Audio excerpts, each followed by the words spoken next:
Hey guys, कैसे आप लोग। मैं हूं शुभम और आप देख रहे हैं फैंटेसी एक्सप्रेस का यूट्यूब चैनल।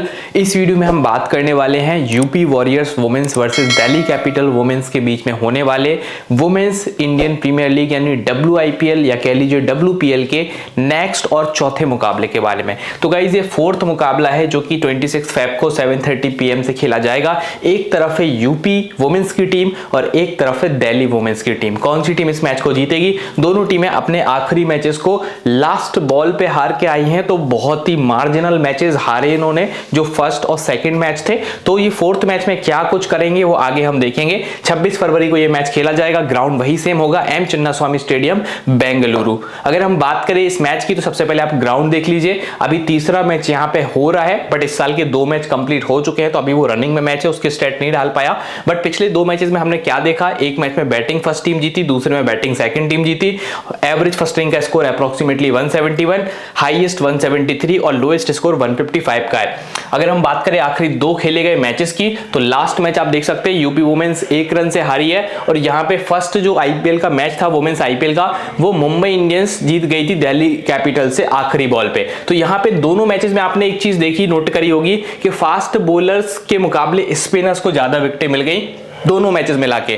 पिछले मैच में देखिए 7 विकेट लेके गए थे सेकंड इनिंग में, कौन? Spin bowlers. टोटल देखिए पिछले 2 मैच में 8 विकेट फास्ट बॉलर्स और 16 स्पिनर्स। इसका एक रीजन ये भी है कि वुमेन्स मैच में स्पिनर्स बहुत खेलते हैं। ये नहीं कि मतलब पेसर्स और स्पिनर्स बराबर है, बट स्पिनर्स ने कुछ अलग कर दिया। हाँ, इस मैच में विकेट काफी टूटा हुआ था, तो स्पिनर्स को इसमें काफी मदद थी, और ये चीज आपने यहाँ पे देखी भी, पिच रिपोर्ट में भी हमें पता चल गया था।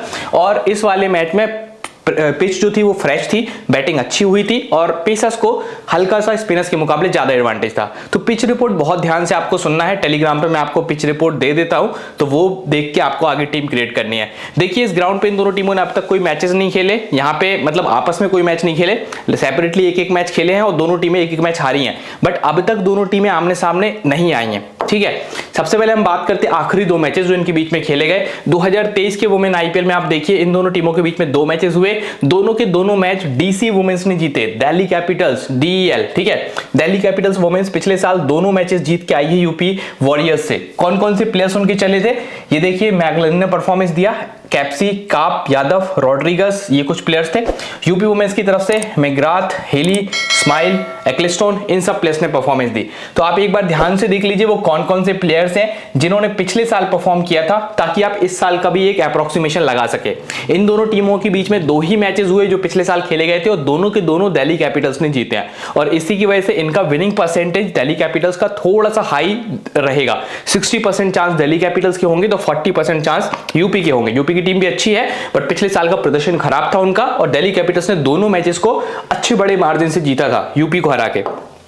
अगर हम बात करें दिल्ली कैपिटल्स की इस साल की टीम की, तो कौन कौन से प्लेयर्स है एक बार ध्यान से देख लीजिए। इनके पास ओपनिंग पेयर में शेफाली है, शेफाली जो कि ओपन करेंगी मैगलन के साथ।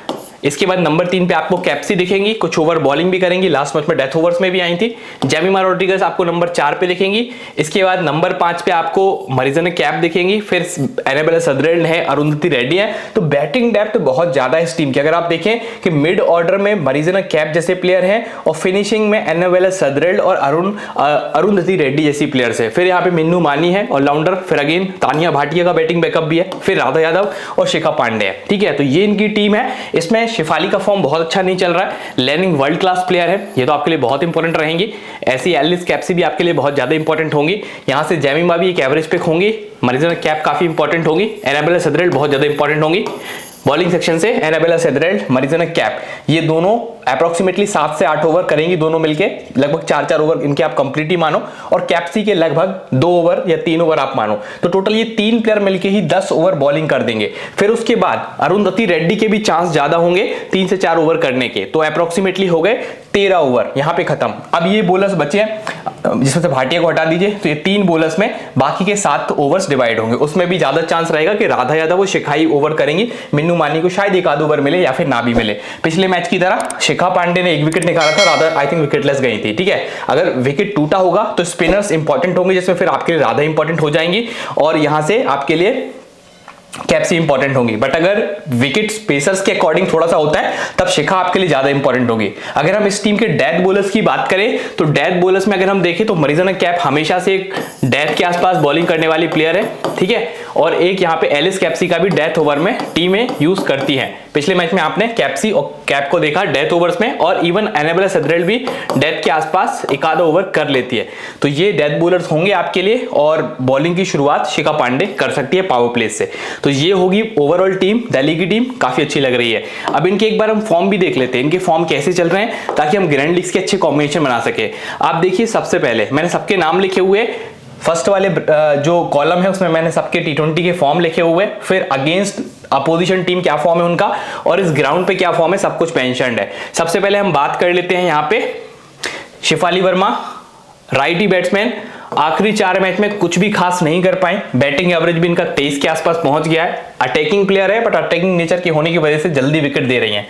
अगेंस्ट यूपी पिछले साल भी कोई अच्छा परफॉर्मेंस इनका नहीं हुआ था, और इस ग्राउंड पे लास्ट टाइम इनका 1 रन हुआ था, ठीक है। इसके बाद आइए मैग लेन पे। अब देखिए मैग लेन का कितना बढ़िया रिकॉर्ड है। आखिरी 3-4 मैचेस में आप देखिए 31, 27, 67, 19, बैटिंग एवरेज भी 39.2 का है, अप्रोक्सीमेटली 40 बोल सकते हैं। यानी इस टीम की टेक्निकली सबसे स्ट्रॉन्ग बैटर मैग लेन रहने वाली है। अपोजिशन टीम पिछले साल भी देखिए 39 और 70 का स्कोर बनाया था यूपी के सामने, और ये एक बड़ी रीजन थी मैग लेन ने पिछले साल अपनी टीम को जीत दिलाने में। यूपी के अगेंस्ट इन्होंने परफॉर्मेंस बहुत अच्छा किया था, तो दिल्ली कैपिटल से ये आपके लिए स्टार बैटर होगी। कैप्टनसी वाइस कैप्टनसी भी आप चाहो तो मैग लेन को दे सकते हो, ठीक है। इस ग्राउंड पे लास्ट टाइम 31 का स्कोर भी मैग लेन ने किया हुआ है। ऑस्ट्रेलिया की बहुत बढ़िया प्लेयर है। इसके बाद नंबर 3 पे आते हैं एलिस कैप्सी। पिछले 4 मैचेस देखे तो बैटिंग में अच्छे है, बॉलिंग में भी ठीक ठाक परफॉर्मेंसेज है। ओवरऑल कैप्सी आपके लिए इंपॉर्टेंट होगी टॉप ऑर्डर से, ठीक है। यहां पे मैंने देखिए शेफाली को थोड़ा सा मैंने इग्नोर किया है, और वो उनकी फॉर्म की वजह से किया है। लर्निंग और कैप्सी आपके लिए एक्सट्रीमली इंपॉर्टेंट होंगी। पिछले साल कैप्सी ने देखिए अच्छे परफॉर्मेंसेस दिए थे, 2 मैच में एक बार 3 विकेट भी लिए, और दोनों मैचेस में कुछ रन्स भी बनाए, तो कैप्सी इंपॉर्टेंट है। इस ग्राउंड पे भी लास्ट टाइम 75 रन और 2 विकेट थे कैप्सी के, इसलिए इंपॉर्टेंट होंगी ही होंगी। इसी साल का परफॉर्मेंस है ये। रॉड्रिगस पिछले 3-4 मैचेस देखे तो फॉर्म अब थोड़ी सी सुधर रही है, बट बैटिंग एवरेज 25 के आसपास पहुंच गया है, जो कि बहुत अच्छा नहीं है। लास्ट सीजन 2 मैच खेले यूपी के सामने, एक में परफॉर्मेंस दी थी, और इस ग्राउंड पे लास्ट टाइम 42 का स्कोर था। ये आपके लिए एवरेज पिक होंगी, ले सकते हैं टीम में। मरीजन कैप काफी इंपॉर्टेंट है, लगभग 4 ओवर कंप्लीट डालेंगे, और डेथ ओवर के आसपास भी बॉलिंग करती है, इसलिए इंपॉर्टेंट है। आखिरी 4 मैच में इनको 2 बार विकेट मिली है, और रन्स ज्यादा नहीं बनाए इन्होंने। बैटिंग एवरेज 23, स्ट्राइक रेट 19.9 है। स्ट्राइक रेट का मतलब होता है कि ये जो बॉलर है इसको इतनी बॉलें करानी पड़ेंगी तब जाके इसको 1 विकेट मिलेगी। तो अगर 4 ओवर, यानी कि 4 ओवर में 24 बॉल होती है, अगर वो कराएंगी और इनका स्ट्राइक रेट 19.9 है, तो 20 बॉल के आसपास इनको 1 विकेट मिल जानी चाहिए। स्ट्राइक रेट ये बताता है। आप हर बॉलर का स्ट्राइक रेट दे सकते हैं, किसी का 19.7, किसी का 19.5 है, किसी का 27.3 है। मतलब इन बॉलर्स को ज्यादा बॉल करानी पड़ती है 1 विकेट निकालने के लिए। हो सकता है 3 मैच में इनको 2 विकेट मिले, जो इनका T20 में परफॉर्मेंस चल रहा है। तो इससे भी आपको काफी अंदाजा लगेगा कि स्ट्राइक रेट से आप एज्यूम कर सकते हैं, मतलब अगर उसको 18-19 बॉल मिली तो वो 1 विकेट ले जाएगी। ये उसका T20 परफॉर्मेंस है, ठीक है। ऐसे ही आप यहां पे देख लीजिए, हम कैप तक पहुंच गए थे। कैप का अपोजिशन टीम के सामने रिकॉर्ड एवरेज है, और इस ग्राउंड पे परफॉर्मेंस एवरेज है। एनेबेला सेदरेल पिछले 3-4 मैच में बैटिंग भी ठीक करी है, बॉलिंग भी ठीक करी है। लास्ट ईयर 8 रन और 1 विकेट था इसी टीम के सामने। इस सीजन 1 रन है और कोई विकेट नहीं मिला पिछले मैच में, अनफॉर्चुनेटली। अरुंधति रेड्डी पिछले 2 मैचेस में बैटिंग ठीक ठाक की हुई है, विकेट निकाले हैं, 19.5 की स्ट्राइक रेट भी है। पिछले साल बहुत खराब परफॉर्मेंस थी इस टीम के सामने इनकी, यानी कि इस टीम के सामने इनको विकेट नहीं मिले पिछले साल यूपी के सामने, और इस ग्राउंड पे लास्ट टाइम 2 विकेट ये लेके गई हैं इसी साल। मिन्नू मानी पिछले मैच में बॉलिंग ही नहीं मिली इनको। तानिया भाटिया का भी परफॉर्मेंस देख लीजिए, ठीक है। इन लोगों ने अपोजिशन टीम के सामने खेला नहीं है, इस ग्राउंड पर भी ये लोग नहीं खेले। रीसेंट परफॉर्मेंसेस बहुत अच्छे नहीं है।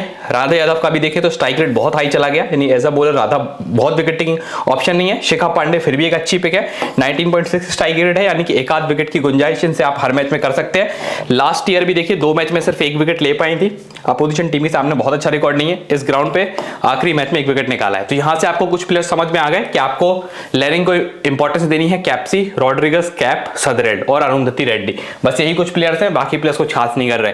आगे चलते हैं और बात करते हैं दूसरी स्लाइड में यूपी वॉरियर्स की टीम की। यूपी की टीम पे अगर हम नजर डालें तो इनकी ओपनिंग पेयर में है एलिसा हेली, और एलिसा हेली के साथ है वृंदा दिनेश, ठीक है। इसमें एलिसा हेली टीम की विकेट कीपर प्लेयर होती है, सो और ये ऑस्ट्रेलियन प्लेयर है, अच्छी प्लेयर है, सो इंपॉर्टेंट है। वृंदा दिनेश आपके लिए एक एवरेज पिक होंगी। नंबर 3 पे आएंगी तहिला मेघरात, जो टीम के लिए 3 से 4 ओवर बॉलिंग करेंगी, डेथ ओवर्स में भी आ जाती है, सो इंपॉर्टेंट है और रन्स भी बनाती है।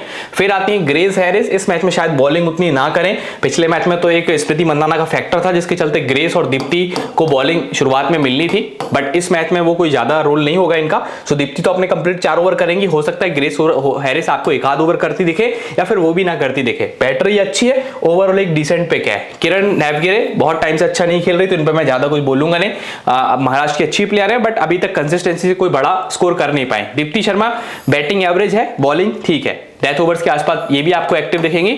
तो डेथ में बॉलिंग करने वाली एक ये प्लेयर हो गई दीप्ति, एक यहां पे हो गई आपके लिए तहिला मेघरात, और यहां पे सोफिया एक्लेस्टोन, ये भी डेथ के आसपास बॉलिंग करती है इंग्लैंड से, और इस टीम से भी डेथ में आपको ये 3 प्लेयर जो है, ये सोफिया एक्लेस्टोन, दीप्ति शर्मा और तहिला मेघरात, ये कुछ 3 बॉलर जो हैं ये डेथ में भी आपको एक्टिव दिखेंगे। यानी आखिरी 3 ओवर में आप इनका एक एक स्पेल देख लेंगे, एक एक ओवर का। श्वेता शेरावत पिछले मैच में आई थिंक ये 5 के आसपास बैटिंग करने आई थी, अच्छा परफॉर्मेंस इन्होंने दिया था, ठीक है। तो इस बार भी इनको टीम टॉप पे भेजेगी, और अगर इनसे ओपन करा दे तो एक और भी अच्छी चीज होगी। अच्छी प्लेयर है श्वेता शेरावत। फिर यहाँ पे राजेश्वरी गायकवाड़ पिछले मैच में 4 ओवर पूरे डाले और 2 विकेट लेके भी गई थी। पूनम खेमनार को बॉलिंग ही नहीं मिली पिछले मैच में, और साइमा ठाकुर को 2 ओवर मिले थे, कुछ खास नहीं कर पाई थी। तो इस मैच में भी आप मान के चलो कि राजेश्वरी गायकवाड़ लगभग 4 ओवर पूरे करने वाली हैं। तहिला के आप 3 से 4 ओवर मान लीजिए, यहाँ पे 4 ओवर दीप्ति के कंफर्म है, 4 ओवर सोफी की कंफर्म है, यानी 16 ओवर तो यहीं खत्म हो गए। अब बचे 4 ओवर, तो उसमें साइमा को 1-2 ओवर मिल सकते हैं, पूनम से अगर टीम 1-2 ओवर कराना चाहे करा सकती है, ग्रेस हैरिस से 1-2 ओवर करा सकती है। यानी साइमा, पूनम और ग्रेस, इनके बीच में बॉलिंग डिस्ट्रीब्यूट हो सकती है, ठीक है। मतलब वही आखिरी के 4 ओवर में, मतलब जो 4 ओवर बचेंगे उनमें से 1-1 या 2-2 ओवर कर सकते हैं लोग, ठीक है। आगे चलते हैं और बात करते हैं टीमों के प्लेयर्स के परफॉर्मेंस की, ठीक है। अब प्लेयर्स का एक बार आप परफॉर्मेंस देख लीजिए। सबसे पहले हम बात करेंगे यहाँ पे किसका परफॉर्मेंस देखें, एलिसा हेली। पिछले 4 मैच में बहुत अच्छा रिकॉर्ड नहीं है, बैटिंग एवरेज हालांकि 27.4 का है, विकेट कीपर प्लेयर है, इंपॉर्टेंट होंगी। लास्ट सीजन दिल्ली के सामने 2 मैच खेले थे, दोनों में परफॉर्मेंस एवरेज थी, बहुत खराब नहीं थी। इस साल इसी ग्राउंड पे परफॉर्मेंस अच्छी नहीं है। दिनेश ने पिछले मैच में 18 रन बनाए थे, वृंदा दिनेश ने इस टीम के सामने पहली बार खेलेंगे, इस ग्राउंड पे ही वो 18 रन बनाए थे। तहिला मेघरात के आखिरी 4 मैचेस देखे तो मोस्ट ऑफ द मैच में 20 के आसपास की स्कोरिंग है, और हर मैच में कम से कम 1 से 2 विकेट है। स्ट्राइक रेट भी 21 है, बैटिंग एवरेज 22.6 है, आपके लिए बहुत इंपॉर्टेंट है। डेथ ओवर्स में भी आती है, कप्तानी वाइस कप्तानी दे सकते हैं। लास्ट ईयर देखिए सबसे अच्छा खेली थी ये दिल्ली कैपिटल्स के सामने, पर इनकी टीम नहीं जीत पाई क्योंकि सिर्फ यही अकेला खेली थी, बाकी और कोई प्लेयर अच्छा नहीं खेल रहा था।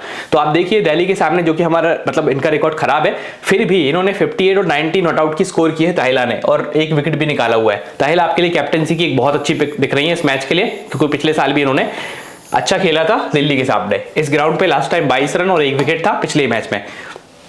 इसके बाद ग्रेस हैरिस का देखिए, बॉलिंग फॉर्म बहुत अच्छा नहीं है, बट बैटिंग फॉर्म बहुत अच्छा है, और पिछले मैच में 38 लगाया, उसके पहले 15 बनाए थे, उसके पहले 54 और उसके पहले 45 का स्कोर किया था। यानी ग्रेस हैरिस की अगर आप रिकॉर्ड देखें, बैटिंग में बहुत अच्छा कर रही हैं। सो ग्रेस हैरिस इंपॉर्टेंट है, चाहे बॉलिंग करे चाहे ना करे। अपोजिशन टीम को पहली बार खेलेंगी इस ग्राउंड पे, लास्ट मैच में 38 रन और 1 विकेट था इनका। इसके बाद आती है के नेवगिरे, पिछले 4 मैच में बहुत अच्छी इनिंग्स नहीं है, सिर्फ एक ही मैच में खेली है, बैटिंग एवरेज 17 पहुंच चुका है। लास्ट सीजन भी बहुत खराब खेली थी, इस टीम के सामने 2-2 रन पे आउट हो रही थी, और इस साल भी 1 रन पे आउट हो गई थी। तो ये आपके लिए इंपॉर्टेंट नहीं है, फॉर्म इनका साथ अभी नहीं दे रहा है अच्छी प्लेयर, बट फॉर्म साथ नहीं है। फिर आती दीप्ति शर्मा। दीप्ति शर्मा और एक्लेस्टोन आपको बैटिंग बैकअप भी देती है, मेनली है तो ये बॉलर्स, बट परफॉर्मेंस इनका रिसेंट आखिरी 4 मैच में अगर आप देखें तो बहुत अच्छा नहीं आया।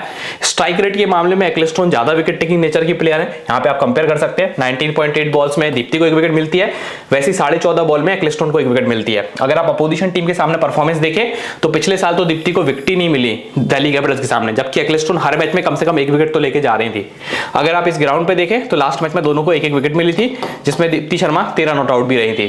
फिर आती हैं शेरावत, आखिरी 4 मैच में बहुत अच्छे परफॉर्मेंसेस नहीं है, बैटिंग एवरेज सिर्फ 10 का है, बट पिछला मैच अच्छा खेली और ये खेली थी नंबर 5 पे, तो इस मैच में भी आपको नंबर 5 पे देख सकती है। लास्ट सीजन अपोजिशन टीम के सामने रिकॉर्ड खराब थे, इस सीजन 31 का स्कोर जो किया वो यहीं पे किया था। गायकवाड़ के आखिरी 4 मैच देखेंगे तो उसमें टोटल 6 विकेट निकाले हैं, 1 मैच बस विकेटलेस गया, बाकी तीनों मैच में विकेट हैं। स्ट्राइक रेट 22.7 का है, और जहां पे स्पिन को मदद मिलेगी गायकवाड़ इंपॉर्टेंट होंगी। 1 विकेट पिछले साल निकाला था इसी टीम के सामने, 2 विकेट इस सीजन निकाले हैं। फिर खेमनार की बात करते हैं, पिछले मैच में बैटिंग तो मिली नहीं, बॉलिंग तो मिली नहीं, बैटिंग में 14 रन बना दिए थे इन्होंने, पहली बार खेलेंगे इस टीम को, लास्ट टाइम इसी ग्राउंड पे 14 रन है। ठाकुर की बात करें, 2 ही ओवर कराए पिछले मैच में, विकेट नहीं मिली। पहली बार इस टीम के सामने खेलेंगी इस ग्राउंड पे, वो 2 ओवर करा के विकेट नहीं मिले थे। ठीक है, तो ये रिकॉर्ड देख लीजिए सारे के सारे, आपको समझ में आ गया होगा कौन कौन से प्लेयर इंपॉर्टेंट है। मैं अगर आपको बताऊं तो गायकवाड़ इंपॉर्टेंट है, एक्लिस्टन और दीप्ति इंपॉर्टेंट है, फिर यहाँ पे हैरिस बैटिंग की वजह से, ऑलराउंडर कैपेबिलिटी की वजह से मैकग्राथ इंपॉर्टेंट है, और ऊपर हेली ले भी सकते हैं छोड़ भी सकते हैं, बट ऑस्ट्रेलियन प्लेयर है, कभी भी धमाका कर सकते हैं, ले सकते हैं। अब बात करते हैं टीम की। टीम हमारी क्या बनेगी, सब कुछ देखने के बाद जो मेरी टीम बनी है उसमें मैंने पिक करा है सबसे पहले एलिसा हेली को विकेट कीपिंग सेक्शन से, क्योंकि विकेट कीपिंग सेक्शन में और कोई बहुत अच्छी पिक नहीं थी, तो एलिसा हेली मेरी टीम में विकेट कीपिंग सेक्शन में आ गई। इसके बाद मैंने पिक करा है ग्रेस हैरिस को, क्योंकि इनकी बैटिंग परफॉर्मेंसेस बहुत अच्छे चल रहे हैं, बॉलिंग तो ऑप्शनल है, हो सकता ना भी मिले, बट बैटिंग अच्छी कर रही है। लैनिंग टेक्निकली सबसे करेक्ट बैटर है इस टीम की, इनको तो आपको लेना बनता ही है। मरीजना का आप क्योंकि 4 ओवर कराएंगे, डेथ ओवर्स में भी आती है, रन भी बना लेती हैं, सेम टू सेम सदरल के साथ भी है, ये भी इंपॉर्टेंट रहेंगी। दीप्ति शर्मा बैटिंग बहुत नीचे आती है बट बॉलिंग अच्छी करती है, डेथ ओवर्स में आती है। ताहिला मैकग्राथ इंपॉर्टेंट है, कैप्सी इंपॉर्टेंट है। यहाँ पे फिर बॉलिंग में सोफिया क्लिस्टोन इंपॉर्टेंट है। यहाँ पे मैंने अरुंधति रेड्डी और गायकवाड़ को लिया है, आप चाहो तो इनकी जगह पे कुछ और भी कर सकते हो, बट मैं बॉलर्स पे ज्यादा फोकस्ड हूँ और मुझे लग रहा है कि इस मैच में अगर फिर से विकेट वैसा रहा बॉलर्स के फेवर में, खास करके स्पिनर्स के फेवर में, तब ये गायकवाड़ आपके लिए इंपॉर्टेंट होंगे, पेस कैटेगरी से अरुंधति रेड्डी। यहाँ पे अगर हम बात करें परफॉर्मेंस वाइज जो सबसे अच्छा परफॉर्म कर सकता है इस मैच में वो ताहिला मैकग्राथ है, क्योंकि 3 से 4 ओवर आप इनके देखेंगे, डेथ ओवर्स में आती है, बैटिंग अच्छी करती है। वाइस कैप्टनसी मैंने कैप्सी को दी है, आप वाइस कैप्टनसी अपनी दे सकते हैं, लैनिंग को भी दे सकते हैं, आपके पास बहुत सारे ढेर सारे अच्छे ऑप्शन है, बट मैं कैप्सी को दे रहा हूं क्योंकि टॉप ऑर्डर में भी आएंगी और 2 से 3 ओवर बॉलिंग कराएंगी। पिछले मैच में सबसे बड़ी बात है टीम ने इनको डेथ में इस्तेमाल कर लिया, जो कि कभी कभी टीमें कर लेती है, सो वो इंपॉर्टेंट रहेगा। इसके बाद हम वीडियो को आप करेंगे खत्म, इसका जो भी फाइनल अपडेट होगा वो हम आपको टेलीग्राम चैनल पे देंगे, जिसका लिंक आपको कमेंट सेक्शन में मिल जाएगा। जाइए कमेंट सेक्शन में और एक वीडियो को लाइक शेयर सब्सक्राइब तो कर ही दीजिएगा। उस कमेंट पे जो लिंक है टेलीग्राम का उस पर क्लिक करके अभी ज्वाइन भी कर लीजिएगा।